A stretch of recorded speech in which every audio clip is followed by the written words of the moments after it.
¿Sabías que el 60% de tu calefacción se escapa por las ventanas? Cambia a ventanas con certificación Passive House diseñadas para viviendas de consumo casi nulo. Renoven dispone de un centro exclusivo de fabricación de estas ventanas único en Navarra. Además, disponemos de instalaciones en toda la zona norte para ayudarte a ahorrar en calefacción. Renoven, ventanas para toda la vida.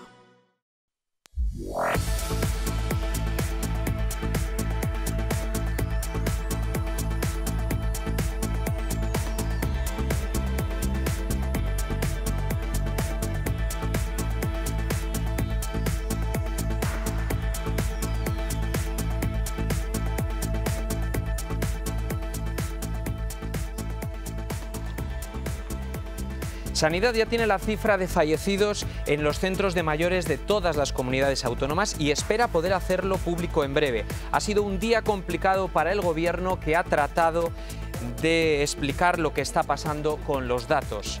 Mañana espero que podamos contarles cuál es la realidad en España. Lo que está más claro es lo que va a pasar con la educación.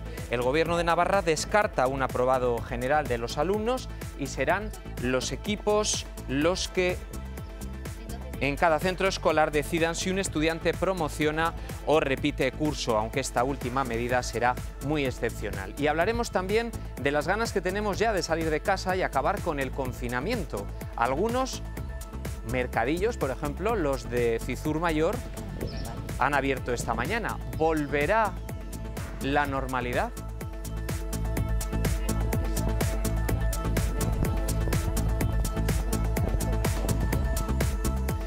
Ha cambiado, muy buenas noches, el criterio a la hora de dar cifras sobre la incidencia del coronavirus. En Navarra empezamos a verlo ayer, ya se lo contamos, pero en el resto del país no se ponen aún de acuerdo. Vamos a empezar por Navarra. Los casos activos, es decir, con positivo COVID, han crecido en 30 en las últimas horas. Aquí lo tenemos, estamos ya en 3.193. El número de fallecidos en Navarra ha crecido en 8, hasta las 348 muertes. Aquí se tienen en cuenta las que se producen en hospitales y las que no, pero todas confirmadas con una prueba PCR. Las UCI se descargan, hay 6 personas menos, ahora mismo ingresadas en la unidad de cuidados intensivos, 53. Y el número de curados, las personas que han recibido el alta epidemiológica, las que ya no tienen virus, son 892. Vamos a ir por partes, vamos a intentar explicarles lo que ha ocurrido en las últimas 24 horas en la recogida de datos que hace el Ministerio en contacto con todas las consejerías de salud de todo el país. Estos son los datos de los fallecidos. Hay dos cifras de aumento, 585 y 348. En la cifra de curados tenemos un asterisco, 72.963. Enseguida les explico por qué. Es que son menos curados que ayer. Y los positivos se mantienen dentro de la serie histórica, es decir, de manera correcta, 188.068. Vamos con el de los fallecidos. La diferencia entre 19.478 y 19.130 es de 348. ¿Qué es lo que pasa? Que en el cómputo general del Ministerio esta mañana nos han dicho que la diferencia es de 585. No cuadra. Estos datos no son definitivos, evidentemente. El Gobierno central pretende tener actualizada toda la serie histórica desde que empezó la pandemia en los próximos 2 o 3 días. Y vamos a ver también el detalle de los curados. El Ministerio nos ha dicho que hay 3.502 curados más que ayer, pero los datos finales ya ven ustedes que no nos dicen eso, porque la diferencia es mayor y resulta que los 74.797 son los curados de ayer. Hoy los curados son menos, es imposible, 72.963. Ya ven ustedes que no nos dicen eso, hoy hay menos, es imposible, está mal. Como les he comentado, había una comunidad autónoma en la que, después de discutirlo previamente en los meses anteriores, nos aportaban 2 fuentes de información. Los datos han sido siempre coherentes entre las 2 fuentes de información, pero con alguna pequeña variabilidad. Pero es cierto que en los últimos días ha habido alguna discrepancia y estamos tratando de discutir con ellos a qué puede ser debido. Y cuando decidamos cuál de las 2 fuentes se va a utilizar definitivamente, porque una vez que hay discrepancias, obviamente, hay que decidirse por una y vamos a tratar de que sea la más sólida. Tenemos que ir corrigiendo las series históricas. Esas series vamos a corregirlas y aunque esperamos que la variabilidad sea pequeña, sí que puede haber alguna pequeña variación que puede llamar la atención. Bueno, Sanidad ha cambiado el criterio para evitar la disparidad de cifras y así se ha publicado hoy en el BOE. A partir de ahora deberán enviar el número de casos acumulados, distinguir si han sido detectados por PCR o por test rápido, desglosar si permanecen sintomáticos o asintomáticos e incluir únicamente el número de fallecidos confirmados mediante una prueba diagnóstica. Hasta ahora, Sanidad no ha conseguido que las comunidades unifiquen sus criterios para contabilizar los datos. Por eso hoy se publica en el BOE esta resolución que modifica y amplía la información que las comunidades deben remitir a la Administración Central para evitar la disparidad de criterios. La última polémica ha sido que Cataluña incluyera los casos sospechosos sin confirmar mediante prueba, elevando notablemente su cifra de casos y sin que ese dato apareciera en las cifras del Ministerio. Así que a partir de ahora las comunidades deberán enviar a Sanidad los datos acumulados en lugar de los registrados en las últimas 24 horas, como venían haciendo algunas administraciones. Además, tendrán que distinguir entre casos diagnosticados mediante PCR y diagnosticados mediante los denominados test rápidos. Ya no deberán incluir el número de PCRs realizados. La nueva tabla de información también diferencia entre casos confirmados sintomáticos y asintomáticos.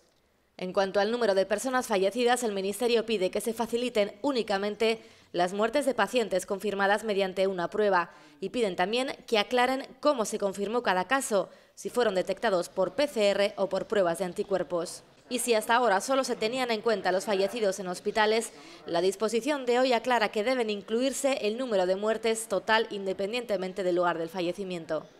El Ministerio señala que la evolución de la situación obliga a adaptar el procedimiento de notificación para asegurar así la eficiencia en la gestión de la crisis.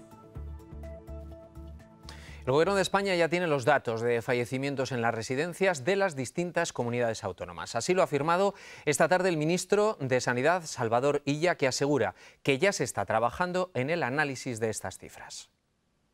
La colaboración con las comunidades autónomas es buena, lo ha sido siempre, y la orden que hemos dictado pidiendo más precisión en una información no indica nada en contrario, al contrario, es una colaboración buena. En cuanto a residencias de mayores, disponemos ya desde hoy de los datos de todas las comunidades autónomas, están siendo analizados estos datos por nuestros técnicos y expertos y los daremos a conocer a la mayor brevedad posible. Santos Indurain, consejera de Salud, muy buenas noches. Buenas noches. ¿Qué es lo que ha pasado con los datos? Bueno, con el tema de los datos yo quizás querría dar una explicación y hacer una reflexión, ¿no? Y bueno, quizás algo que tenemos que plantear es que esta crisis y esta alerta sanitaria está poniendo a prueba los sistemas no solamente de gestión y atención, sino también de comunicación de la información, ¿no? Y que hay una complejidad a la hora de coordinarnos. Sí que nosotros los datos iniciales que hemos estado mandando, los datos que teníamos de PCR, como comento, eran de pacientes en hospital y de allí eran los fallecidos que eran confirmados que eran en hospital porque eran los que tenían PCR positiva. Luego se han ido haciendo PCRs también en residencias y hemos tenido casos confirmados y Derechos Sociales también ha ido dando su información que al principio eran muy parejas, pero luego ya nos hemos dado cuenta que no estábamos integrando esta información. Y es verdad que esta disfunción que la hemos detectado, y también hay que decirlo, pues con el apoyo también de la prensa, no precisamente a remolque, ni mucho menos, otras autonomías también las estaban detectando. Y al darnos cuenta de ese fallo, lo que hemos tenido claro es que teníamos que tender hacia una integración. Y la verdad es que lo que no ha habido es ningún interés en ningún momento de ocultación de ningún tipo, más allá de estas dificultades quizás de adaptar estos sistemas pues a las nuevas y complejas situaciones distintas, ¿no? Hemos ido contando conforme teníamos los datos, hemos ido lo mismo que también dábamos el boletín epidemiológico de salud pública, donde aunque no eran confirmados venían todos los casos posibles que estaban en domicilio, pues sí que hemos de reconocer que no ha habido una integración, que ahora sí que la hay, al haber detectado que eso precisamente podía hacer sacar conclusiones erróneas y que no eran las acertadas. Bueno, yo creo que eso podría ser algo que cualquier ciudadano se estaba dando cuenta. Era prácticamente un grito unánime en la calle de que había más muertos de los que se estaban contando. Ustedes han llevado la cuenta de los fallecimientos en hospitales y residencias al día, según dice, pero ¿por qué no se ha dado ese dato desde el principio? Pues por lo que le comento, porque además al principio, cuando por parte también de las residencias empezaron a dar los datos, también se incluían personas fallecidas que fallecían en hospital, o sea, se daban desde la residencia, pero eran fallecimientos en el hospital, ¿no? Entonces, sí que es verdad que esto ha costado el ajustarse. Dábamos y decíamos que efectivamente había más mortalidad, sí, porque también éramos conscientes de que había esta cifra que desde Salud Pública se comentaba y la comentábamos cada martes, nos hacía pensar que había más mortalidad asociada al COVID. Yo he dicho antes que esta era la explicación y que iba a hacer también una reflexión, ¿no? Es verdad que detrás de esta situación, de estas cifras, que duda cabe y que estos datos son importantes y que efectivamente ahora estamos en la senda de esta integración y que reconocemos que esto efectivamente no se ha hecho, debemos que contemplar que al margen de estadísticas y de otras consideraciones, para nosotros y para todos los profesionales sanitarios, detrás de cada paciente confirmado, paciente posible, desde luego ellos han sido nuestra prioridad y la de los profesionales que se están dejando la piel día a día, y lo que todos hubiéramos deseado es que estuvieran en el apartado de casos curados. Detrás de cada fallecido hay una persona, hay una familia, hay una historia, y desde luego desde el punto de vista humano yo creo que esto lo que nos tiene que llevar es, pasados y analizados estos debates, a tener claro que tenemos que unir fuerzas todos y todas, cada uno desde nuestra responsabilidad. ¿Cree usted que tenían que haberlo hecho así desde el principio? Bueno, al principio lo que le comentaba es que al principio los pacientes que teníamos confirmados, que es lo que, si ustedes han visto, se sigue pidiendo casos confirmados, estaban en el hospital. Por eso fue el dar allí estos datos, el darlos de esta manera. ¿Y tiene sentido ahora cambiar la fórmula un mes después? Hombre, lo que es claro es que yo creo que es muy importante para todas las comunidades, para todos los gobiernos, tener la foto real de lo que está pasando, sobre todo porque tenemos que tener en cuenta que tenemos dentro de la gestión que se está haciendo, seguir con medidas preventivas y seguir trabajando. Que decir después queremos saber qué ha pasado, qué está pasando, y queremos saber a futuro qué está ocurriendo, porque tenemos que monitorizar, porque estamos hablando que hemos hecho pico, pero que ahora la fase de bajada es una fase en la que tiene que haber mucho rigor, mucha prudencia. Todo lo que hemos conseguido entre todos, entre toda la sociedad, entre profesionales, entre la población a la que está haciendo un esfuerzo tan importante desde la corresponsabilidad, no nos tenemos que arriesgar a perder nada de esto. ¿Cuándo van a terminar de hacer definitivamente los test rápidos a todos los usuarios de las residencias de mayores y de los centros de capacidad? Bueno, vamos a ver, en las residencias sociosanitarias, a todos los residentes y también a todos los profesionales que han tenido síntomas y que tienen, se les hace una prueba de PCR, que es la prueba más fiable para el diagnóstico. En residentes y también en trabajadores asintomáticos estamos haciendo los test rápidos, y en lo que va de semana pues se han hecho una cifra bastante alta, se han hecho 1000 y pico test rápidos a residentes y unos 720 a profesionales. La idea es, desde luego se ha empezado priorizando por aquellas residencias de más de 50 camas, aquellas en las que tienen más prevalencia de casos positivos, pero se está así ampliando, y desde luego que, bueno, que al ritmo que vamos, en la semana que viene se acaba del todo, ¿eh? Hoy en el Parlamento se ha puesto encima de la mesa uno de los grupos que, facultativos de atención primaria, estaban hablando de que los test rápidos estaban dando falsos negativos, que estaban dejándolos de hacer porque no se validaban. ¿Se ha cambiado el criterio? Bueno, yo vuelvo a insistir porque esto lo he dicho y lo sigo manteniendo, y el Ministerio también, y además desde el principio, que la prueba más fiable para una detección en fase aguda es el PCR. Los test rápidos, que son test serológicos, test de anticuerpos, llamamos test rápidos, pero en realidad son test de anticuerpos. Nosotros los estamos planteando, desde el principio que llegaron los planteamos para urgencias hospitalarias, para que una persona que de normal esperaba 3 o 4 horas para la PCR, haciendo este test de anticuerpos, pues en 15 minutos se le decía, y si era positivo era claro, y si era negativo había que hacer un PCR. En profesionales, como usted me está contando, sí que es verdad que está viendo en profesionales asintomáticos, o sea, sin síntomas, porque vuelvo a insistir que si tienen síntomas, la prueba es una PCR en el circuito que desde el principio ha sido prioritario. Pero en profesionales sin síntomas, los test rápidos, es verdad que en la técnica, y de hecho me consta que hoy se han mandado instrucciones en este sentido desde atención primaria, tiene que ser una técnica de gota gruesa. Es un tema como en otros en el que nos estamos adaptando y adaptando protocolos si realmente tuviéramos nuevas evidencias. En principio, el documento guía avalado por el Carlos III y por el Centro Nacional de Microbiología valida la prueba en digitopunción, pero es verdad que la técnica adquiere más sensibilidad si es gota gruesa. ¿Puede haber falsos negativos? Puede haber. Por eso, el tema del resultado, los algoritmos son distintos según qué prueba salga. Pero vuelvo a comentar, en profesionales sintomáticos, la prueba que pusimos muy pronto, además en Navarra desde el principio, porque ha sido una de nuestras mayores prioridades, es la PCR, tanto para el diagnóstico como para el alta. En asintomáticos, los test de anticuerpos, test rápidos, si nos salen positivos, precisan PCR. Consejera, ¿por qué se tardó tanto en hacer los test en las residencias? ¿Tuvo usted que elegir?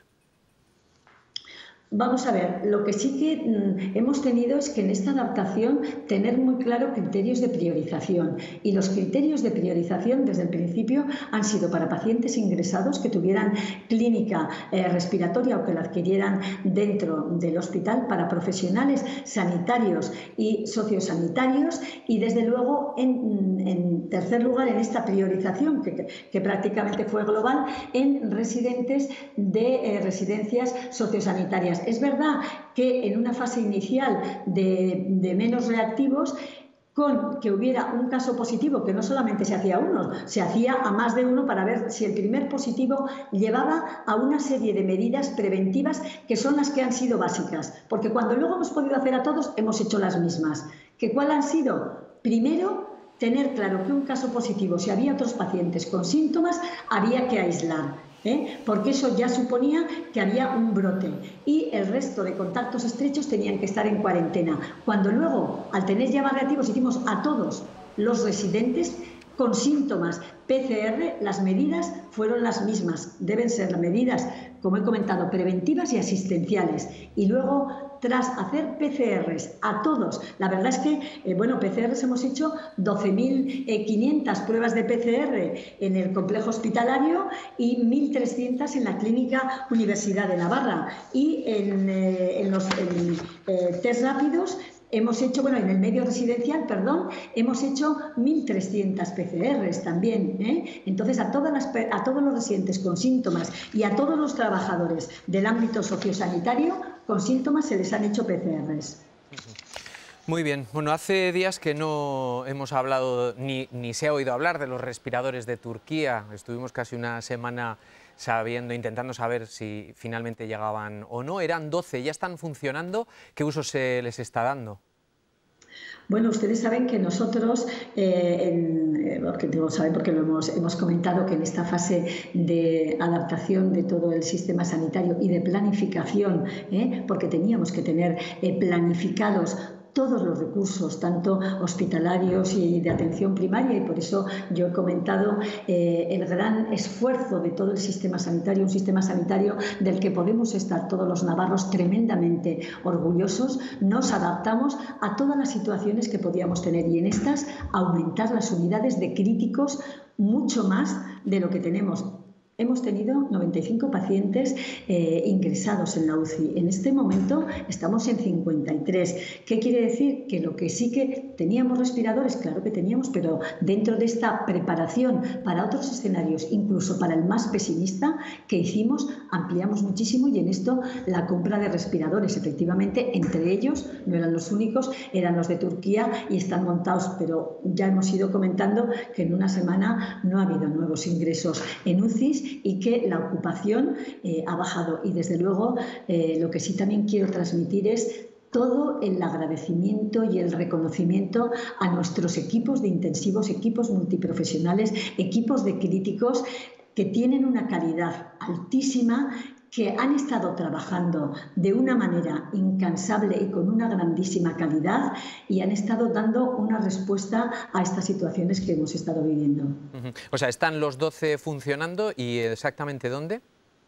No, yo lo que comento es que estos 12 los tenemos y están, pero yo no digo que estén funcionando, porque entre estos 12... Me había preguntado que si estaban ya funcionando. Sí, no, porque no los tenemos.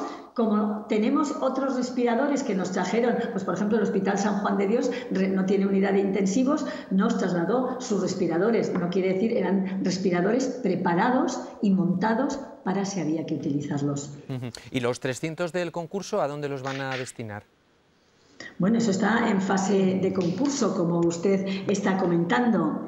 Son, en los anteriores que usted me comentaba, son perfectamente utilizables. Si los hubiéramos necesitado, los que usted me está comentando están en la fase que están. O sea que ni los 12 ni los 300 en principio se van a utilizar para esta crisis.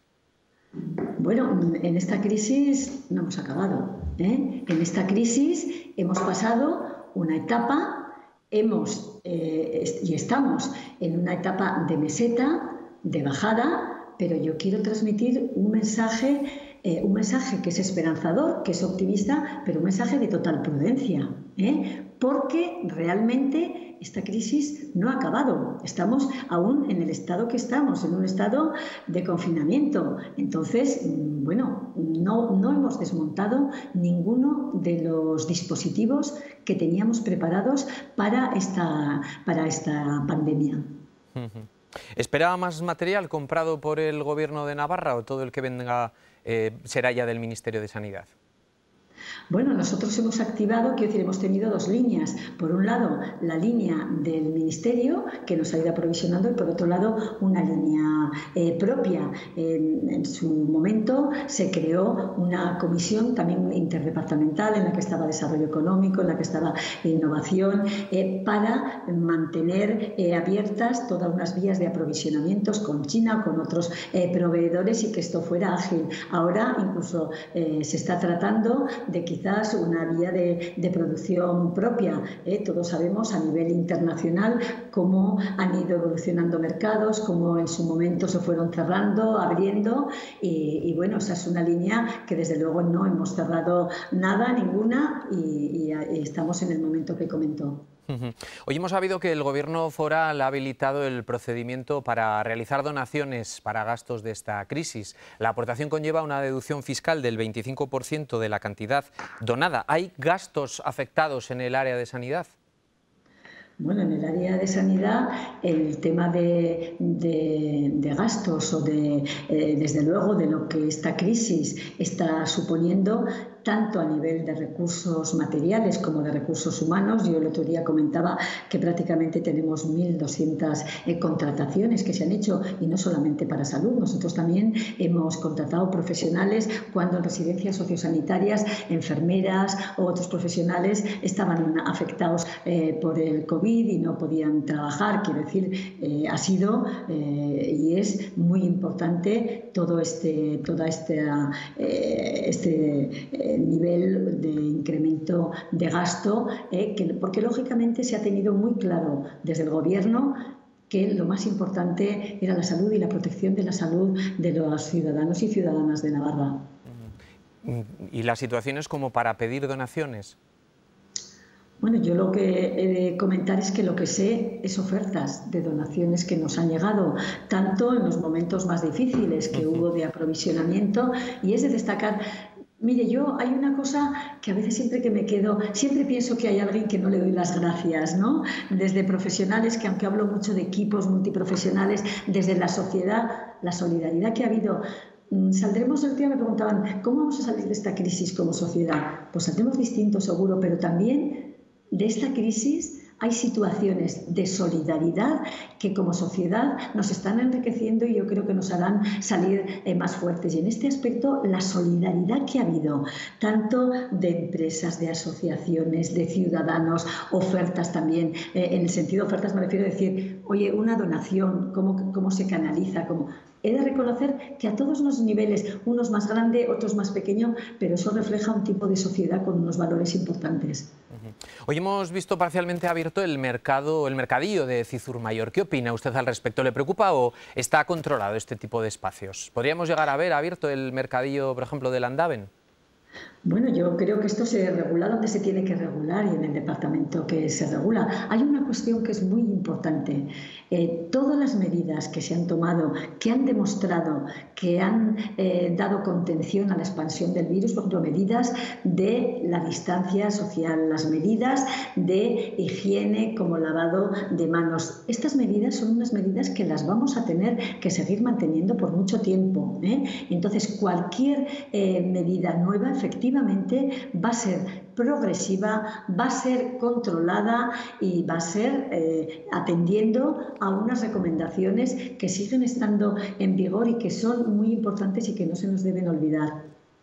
Muy bien, consejera, pues muchísimas gracias por su tiempo. Nos hemos quedado con algunas dudas. Vamos a seguir hablando de los respiradores porque no nos ha quedado muy claro, pero agradecemos su trabajo en esta crisis que esperamos y deseamos se acorte lo antes posible. Muchas gracias.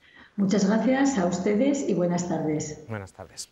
Sí, porque la ganadora del concurso público del que hablábamos se conocerá en una semana y los 300 respiradores estarán disponibles en las próximas. De fabricar material aeronáutico y de convertir de papel a respiradores tan demandados en la actualidad por la crisis del coronavirus. Así se ha adaptado el grupo M. Torres en sinergia con CEIMSA para presentar conjuntamente este proyecto al concurso público del Gobierno de Navarra. Con el conocimiento de unos y el conocimiento de otros, pues en un tiempo express, prácticamente de récord, aproximadamente 2 semanas, hemos establecido una configuración de producto que creemos el más apropiado para dar respuesta a las necesidades que en este momento tiene la sanidad navarra. Un equipo de 5 voluntarios han desarrollado este respirador que, si son adjudicatarios, deberán fabricar 300. CEIMSA Electromedicina lo que cuenta es con la certificación de fabricante de producto sanitario. De hecho, ahora mismo hemos ampliado la certificación a fabricantes de respiradores y contar con una licencia sanitaria para poder fabricarlo y seguir unos procedimientos de fabricación de producto sanitario que es bastante más exigente que la industria habitual. La diferencia de este equipo con otros es que no necesita de un sistema adicional mecánico para producir el aire que lo va a hacer funcionar, sino que puede funcionar directamente de la red de aire medicinal del hospital y de la red de oxígeno. El grupo M. Torres también está fabricando EPIs, válvulas, manillas y viseras protectoras para el personal sanitario. Hacen 130 de estas al día. A día de hoy han repartido medio millar. Una vez que tienes el diseño realizado en 3D, mediante el software de la impresora, preparas la unidad de procesado. Es una cuba con unas dimensiones donde puedes meter X número de piezas. Lanzas el trabajo a imprimir, ¿vale? Entonces llenas la unidad de poliamida en polvo, ¿vale? Una vez que se ha impreso y se ha enfriado, tienes que llevar las piezas a la cabina de chorreado, quitas todo el exceso de polvo y ya tendrías la pieza final. El grupo M. Torres, localizado en Torres del Ord, en la carretera que une Pamplona con Huesca, ha instalado un punto de avituallamiento para las diferentes policías que durante este periodo realizan controles de movilidad en la zona. Son las 8 en punto, toca asomarse a la ventana, toca el reconocimiento de cada día. Volvemos enseguida.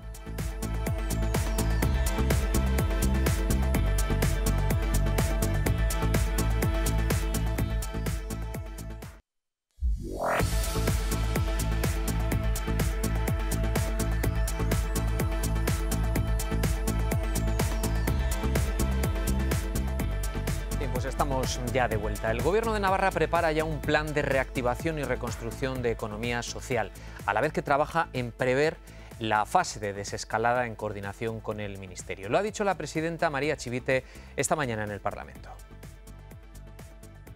María Chivite dice que se está conteniendo la extensión de la epidemia en Navarra, pero pide no bajar la guardia. Por eso el Ejecutivo Foral trabaja en el corto y en el medio plazo. Una fase tendente hacia una progresiva flexibilización de las duras medidas de distanciamiento social.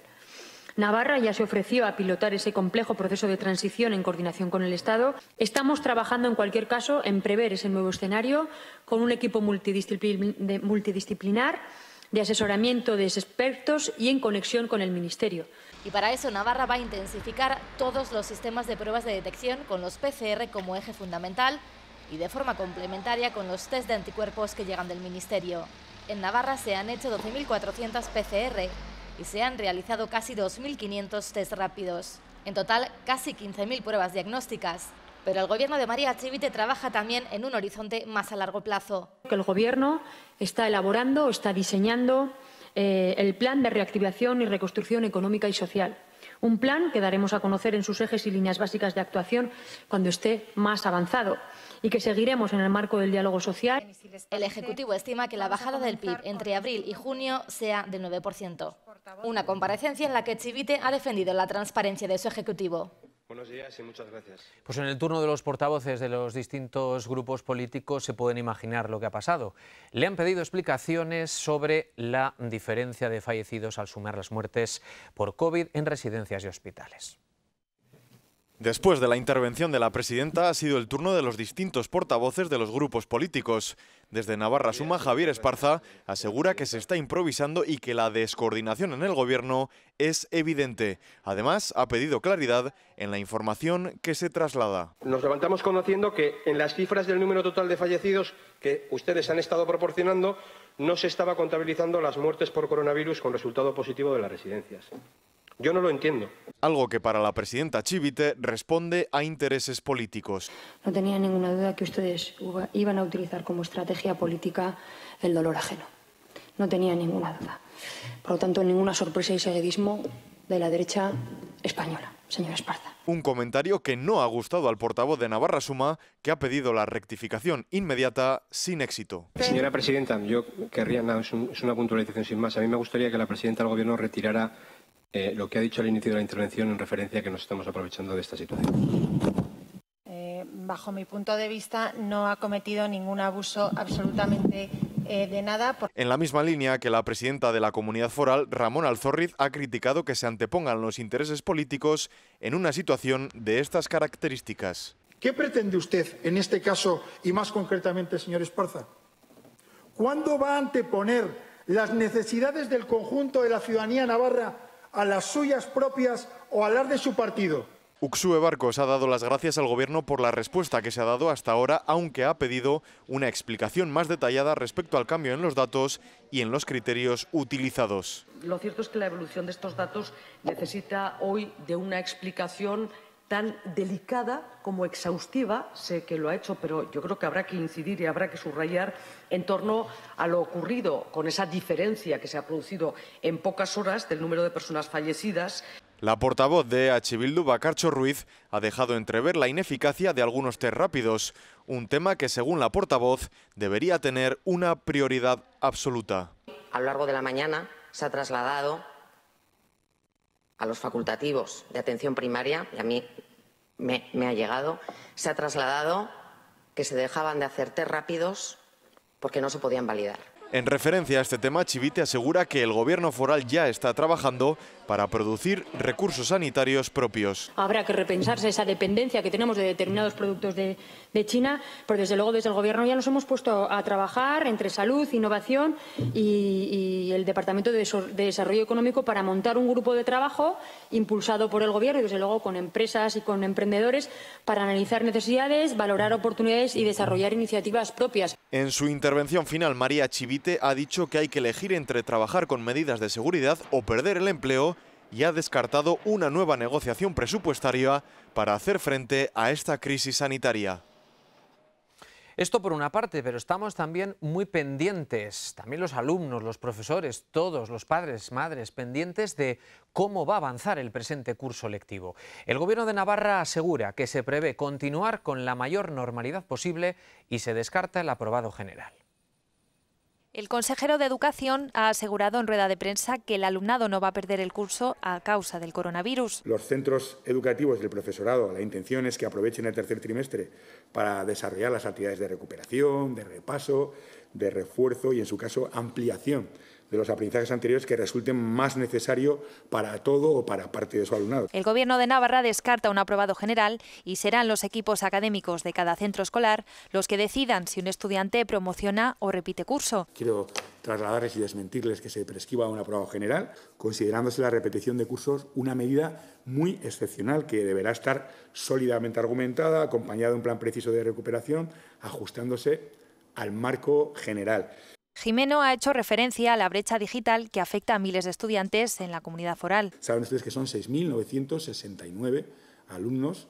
En este ámbito digital no se está pudiendo llegar a cada centro, a cada alumno, a cada alumna, y los docentes están repensando continuamente su intervención, haciendo, desde luego, un esfuerzo brutal y, aunque se han optimizado medios de información, no siempre se llega. El consejero también ha confirmado que en julio los centros no permanecerán abiertos.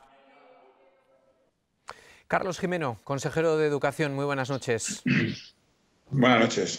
¿Habrá aprobado general de los alumnos y alumnas en Navarra? Ya hemos visto que no. ¿Qué ha pasado?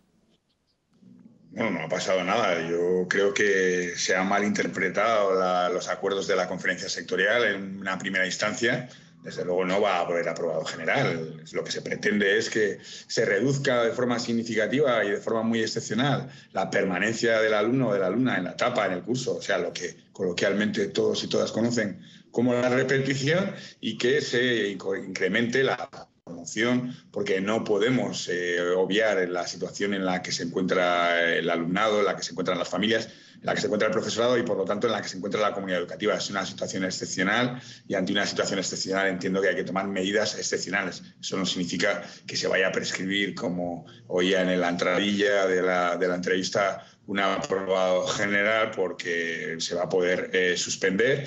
Habrá alumnos y alumnas que van a suspender y, por lo tanto, hay algunos alumnos y alumnas que van a repetir. Y eso, quien mejor lo puede decidir, quien mejor lo puede entender, quien mejor conoce al alumnado son el profesorado y los equipos docentes. Pero, desde luego, el sentido común indica, ¿no?, que efectivamente las cosas deberían ser así, no dar un aprobado general y punto. Hay muchos padres y madres preocupados por esto. Sí, no, ya insisto, no va a haber un aprobado general, no va a haber ahí alumnado que no se va a prescribir, hay alumnado que va a tener que repetir. En todo caso, lo que nosotros queremos trasladar es que no se repita por causa del COVID-19, es decir, que no se repita por el hecho de que no se le ha podido ofrecer a ese alumnado todas las medidas compensadoras, todo el acompañamiento educativo, todos los recursos que el sistema educativo habitualmente, de una manera ordinaria, traslada y compensa lo que la sociedad quizás no puede sustentar. Es necesario tener en cuenta, es necesario redimensionar la situación en la que nos encontramos, es necesario que todo el mundo conozca que hay un alumnado que no puede recibir la misma atención que puede recibir en un procedimiento docente ordinario, presencial, y, por lo tanto, entendemos que esa igualdad de oportunidades, ese derecho básico que es la educación, se está dando en toda su dimensión, no se está pudiendo garantizar, y entendemos que obviamente habrá que llegar a acuerdos para flexibilizar el currículum, habrá que llegar a acuerdos para flexibilizar los criterios de evaluación, de promoción y de titulación, y por eso el departamento ya prepara un plan, un marco general para trasladar a los centros con orientaciones, con recomendaciones, para que esa filosofía, ese marco que a nosotros nos parece interesante, se pueda generar.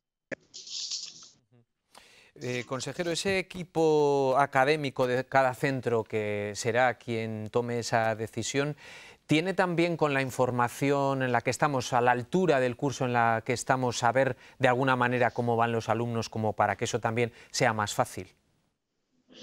Bueno, vamos a ver, ha habido dos trimestres de carácter presencial, prácticamente completos. El segundo trimestre se truncó en el mes de marzo. Prácticamente ha habido 2 trimestres académicos completos con actividades docentes presenciales. Estamos en un trimestre de actividad educativa docente no presencial. Yo quiero agradecer al profesorado el trabajo brutal que estoy haciendo, a las familias por su entereza y al alumnado con esta razón de ser, de que se hayan adaptado a estas circunstancias. De un día para otro hayamos resuelto cuando menos parcialmente la actividad, y mientras no podemos garantizar en este momento, salvo la docencia, salvo la instrucción, salvo la enseñanza, no podemos garantizar exactamente igual el aprendizaje. ¿Por qué? Pues porque obviamente la educación a distancia, la educación docente no presencial, no tiene las mismas máximas que tiene la educación presencial. Por lo tanto, entendemos que hay que adaptar tanto las técnicas de evaluación, hay que adaptar los métodos de recogida de información. Pero en todo caso, tenemos 2 trimestres presenciales donde yo creo que podemos tener ya información del desarrollo curricular, indicativos curriculares suficientes. Y nuestra idea es pues, que este trimestre sirva para reforzar, para ampliar contenidos, para profundizar en los elementos anteriores, y para que el alumnado que quizás en esos 2 trimestres anteriores no ha podido tener un desarrollo de su aprendizaje el adecuado, el óptimo, el esperado, pueda recuperar, pueda mejorar y pueda establecer, en todo caso, que este tercer trimestre, que no ha tenido las garantías educativas máximas, las garantías educativas deseables, ese espíritu compensador que tiene que tener la educación, esa forma de hacer, de combinar la equidad y la calidad, y que estas no sean antagónicas, ese trimestre no perjudique al alumno, y sobre todo tenemos que adaptar la evaluación a las circunstancias en las que estamos, y que obviamente no perjudique al alumno más necesitado, al alumno que pueda generar más necesidades. Consejero, para terminar, 2 cuestiones. ¿Por qué han optado por dar continuidad a los contenidos? Obviamente parece fundamental que, teniendo en cuenta un curso académico como el actual y que ha tenido un trimestre no presencial, la propuesta que el Departamento de Educación hizo al Ministerio de Educación y Formación Profesional, una propuesta que se ve reconocida perfectamente en los acuerdos de la conferencia sectorial, quiero decir, nosotros estamos muy satisfechos de haber hecho esa propuesta y muy satisfechos de que recoja, habla de flexibilizar el currículum y a dar una continuidad de este curso académico al siguiente. ¿Por qué? Porque obviamente va a haber que hacer ajustes curriculares, va a haber que ajustar la respuesta educativa, va a haber que optimizar los recursos personales especializados, va a haber que tomar medidas de innovación, y en ese sentido ya he anunciado hoy en asistencia pública que el departamento está estudiando el marco financiero, teniendo en cuenta que la situación económica va a ser resentida, pero estamos en disposición de poder dedicarle unos 2 millones de euros a ese aspecto, a esa cuestión. Lo he dicho esta mañana en rueda de prensa, y de que haya más recursos personales especializados, de que haya más desdobles, más apoyos, de que el alumnado tenga el ajuste de respuesta educativa y pueda compensar las dificultades, los déficits curriculares que haya podido generar este trimestre. Es decir, que de aquí a final de curso no se van a enseñar nuevos contenidos, sino que se va a reforzar lo aprendido hasta el momento, y en el inicio del nuevo curso habrá una fusión de contenidos de alguna manera, ¿no? De alguna manera, efectivamente, tiene que haber un informe individualizado de cada alumno y cada alumna para ver el grado de desarrollo de las competencias que tienen, y en ese sentido enganchar de forma constructiva, enlazar con el nivel de desarrollo, con el alcance de los contenidos, de las capacidades previstas, de las competencias previstas, para desde ahí compensar y para ahí potenciar en el periodo presencial, y para ello vamos a establecer más recursos de los ordinarios, más recursos de los provistos, más recursos de los habituales, porque desde luego el sistema educativo tiene que ponderar pues esa función compensadora educativamente que igual la sociedad muchas veces no puede generar. Muy bien, consejero, muchísimas gracias por su tiempo, y esperemos que esto también tenga una nueva forma también de afrontar el cambio educativo. Muchas gracias. Muy amable.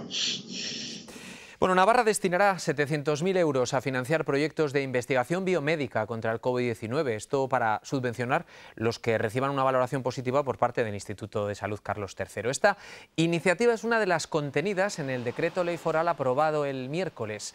El objetivo de esta convocatoria es apoyar a proyectos de investigación que buscan nuevas terapias y ensayos de medicamentos o estrategias más efectivas en esta lucha. Que tenemos el dinero preparado, que se va a financiar al 100% aquellos proyectos que se evalúen positivamente por el Instituto de Salud Carlos III, y que el fondo que tenemos es de 700.000, pero es ampliable si hace falta. No vamos a dejar a nadie tirado. Cada día de confinamiento nos deja Historias que llegan al corazón. La última la protagoniza Carmen. Es una octogenaria que ha recibido la visita de la Policía Municipal de Pamplona. Le han entregado este pequeño scooter para que pueda volver a salir a la calle cuando finalice el confinamiento, ya que el suyo se lo habían robado. La propia Carmen se lo contó a los agentes en una carta que les había escrito para agradecerles su trabajo estos días de pandemia. También les hizo llegar un bizcocho. Como respuesta a tanto cariño, Policía Municipal realizó una colecta para comprarle este scooter que espera estrenar muy pronto. Y sin duda una bonita historia, porque lo cierto es que atender a los mayores y hacer que no se sientan solos es principal estos días de confinamiento. Por eso es fundamental el trabajo que, por ejemplo, realizan en centros como el de Convive Sant Esteban de la Chantrea en Pamplona, que se ha adaptado para seguir trabajando y promocionar la salud, inclusión y participación en la comunidad del barrio, a pesar de que sus instalaciones estén cerradas.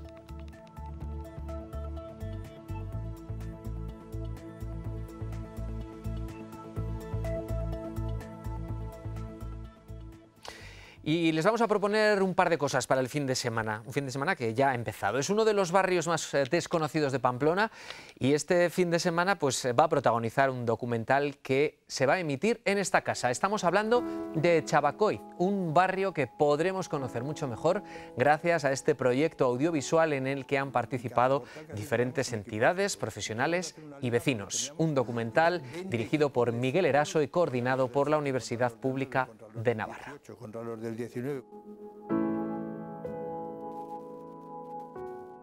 Uno de los barrios de Pamplona, pero quizás uno de los grandes desconocidos. A lo largo de tantos años, posiblemente el barrio más desconocido de los barrios de toda la vida, ¿no? Cuando me dijeron que íbamos a un barrio no me dijeron Chabacoiz, me dijeron que íbamos a Katanga.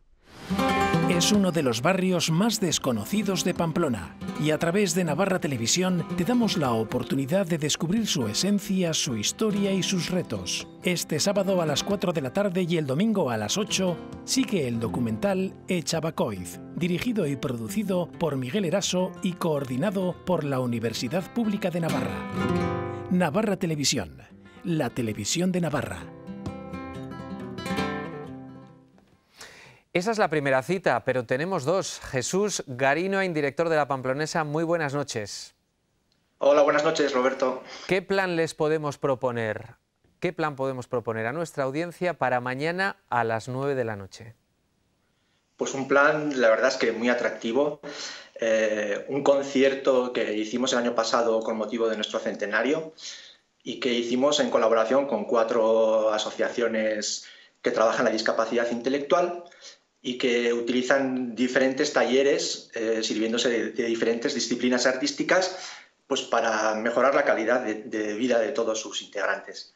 Un concierto, la verdad, divertido, emotivo, entrañable, bueno, de esos que tocan la fibra. Desde luego, uno de esos interesantes. ¿Cómo recordáis aquel día? Pues la verdad es que todos los que estuvimos en el escenario ese día lo recordamos con mucho cariño, porque son unas personas que nos transmiten pues, esa ilusión, ¿no? El título del concierto, de hecho, era Juntos por una ilusión, ¿no? Casi lo podemos extrapolar un poco al momento actual, ¿no? De crisis sanitaria que estamos viviendo, ¿no? La ilusión, la esperanza, las ganas de vivir, las ganas de superar retos, dificultades y, en este caso, demostrar todas sus capacidades. ¿Qué tal lleváis el confinamiento? Pues bueno, aquí escrupulosamente a rajatabla, como la mayoría de la población, pues en casa. La verdad es que es una pena, ¿no? Tener nuestro ciclo de conciertos suspendido y con lo que a nosotros nos gusta la calle, pues por ejemplo, recientemente no haber podido estar en Semana Santa acompañando a nuestra querida Dolorosa, bueno, y con un poco pues eso, la incertidumbre un poco de cuál es el devenir que nos queda para todo el mundo cultural, ¿no? en los próximos meses. Muy bien, pues os deseamos todo lo mejor, que de esta crisis salgamos todos fortalecidos y ojalá que la cultura también pues sufra lo menos posible, que en el fondo estamos apelando también a la emoción y al corazón, Jesús. Sí, un poco de eso es de lo que se trata, ¿no? De a ver si de esta experiencia, de esta terrorífica experiencia, pues salimos un poco más fortalecidos como sociedad. Muchísimas gracias. A vosotros. Que vaya muy bien. Pues nosotros nos vamos, estamos escuchando parte y viendo ya parte de lo que mañana llenará a partir de las 9 de la noche nuestra televisión, la televisión de Navarra. Descansen, aguanten y quédense en casa. Muy buenas noches.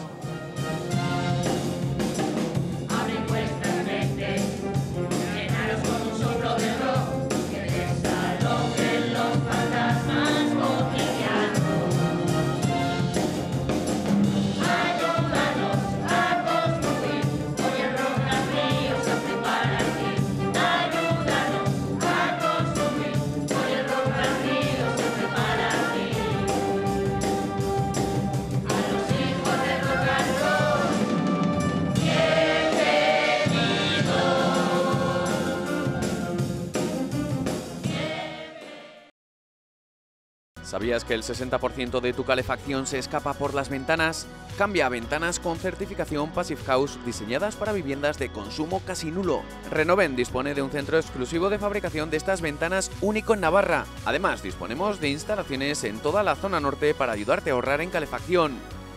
Renoven, ventanas para toda la vida.